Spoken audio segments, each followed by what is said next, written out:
Shalom, bagaimana kabarnya hari ini? Harapan kami kita semua sehat, tetap semangat di dalam Tuhan. Kita berada dalam renungan Gereja Protestan Injili Nusantara, Jemaat Kasih Karunia, supaya menjadi berkat bagi kita. Shalom Bapak Ibu yang dikasihi Tuhan Yesus Kristus. Pada saat ini kita akan merenungkan kebenaran firman Tuhan. Namun sebelumnya mari kita tunduk kepala, kita berdoa kepada Tuhan. Bapa di sorga, pada saat ini Tuhan kami akan merenungkan kebenaran firman Tuhan. Kiranya Engkau Allah yang memberikan kami hikmat, yang memberikan kami pengertian. Biarlah firman Tuhan menjadi kekuatan, firman Tuhan menjadi pengharapan kami untuk terus hidup mengandalkan Tuhan. Urapi kami semua Tuhan yang mendengarkan kebenaran firman Tuhan ini. Terima kasih Tuhan, demi Yesus Kristus kami berdoa. Amin. Saudaraku yang dikasihi Tuhan, Yesus Kristus, kita akan merenungkan kebenaran firman Tuhan terdapat dalam Ibrani pasal 10 ayat yang ke-35. Begini firman Tuhan. Sebab itu janganlah kamu melepaskan kepercayaanmu, karena besar upah yang menantinya. Saudaraku dikasihi Tuhan dan yang mengasihi Tuhan, tema perenungan kita pada saat ini, jangan melepaskan kepercayaanmu. Jangan melepaskan kepercayaanmu.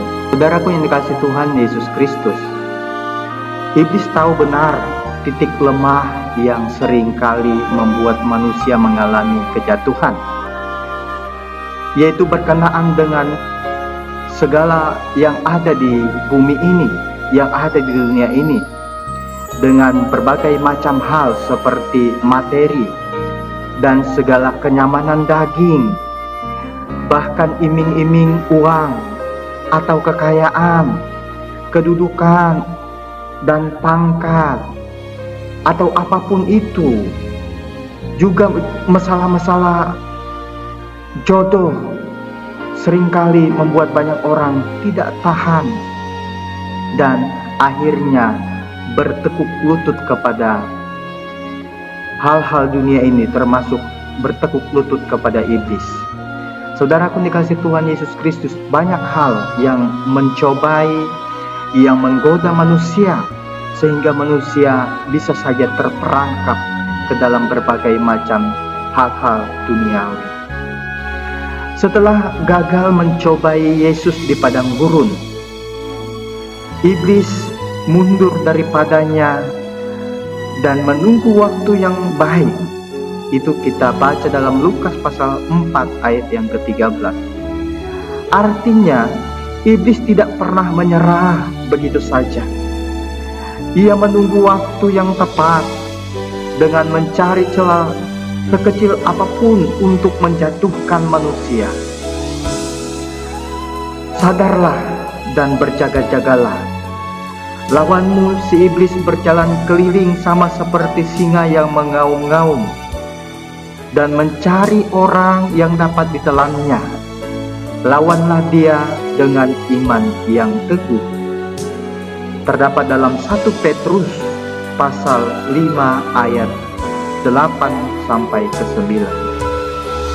Saudaraku yang dikasihi Tuhan dan yang mengasihi Tuhan, menjelang kedatangan Tuhan yang semakin dekat, hari penghukuman bagi iblis akan segera dilaksanakan, dan bala tentara sudah di depan mata. Karena itu iblis tidak menyia-nyiakan waktu, rela bekerja demi mencari mangsa sebanyak-banyaknya, mempengaruhi umat manusia yang tidak tahan kepada cobaan, yang tidak tahan kepada ujian selama hidup di dunia ini. Kalau iblis sedang giat-giatnya bekerja, Bapak Ibu yang saudaraku dikasihi Tuhan, di sisi lain seringkali orang Kristen malas, dan orang Kristen tidak lagi mau bersekutu, tidak mau lagi hidup sungguh-sungguh mengandalkan Tuhan. banyak orang Kristen tidak berfokus kepada Tuhan, kepada Kristus, kepada imannya. Banyak orang Kristen yang berfokus kepada dunia, berfokus kepada dunia yang sementara ini. Mereka mengalami pergeseran, tidak lagi mengumpulkan harta di sorga, tetapi berlomba-lomba mengumpulkan harta di dunia ini yang sementara, saudaraku yang dikasihi Tuhan. Bahkan tidak sedikit banyak orang-orang Kristen, banyak pelayan-pelayan Tuhan, majelis, jemaat, bahkan pendeta dan lain sebagainya, tidak lagi mengumpulkan harta di surga, tetapi mengumpulkan harta di dunia ini yang sifatnya sementara. Mereka sudah terbujuk, mereka sudah terbawa oleh pengaruh-pengaruh kuasa kegelapan, kuasa iblis.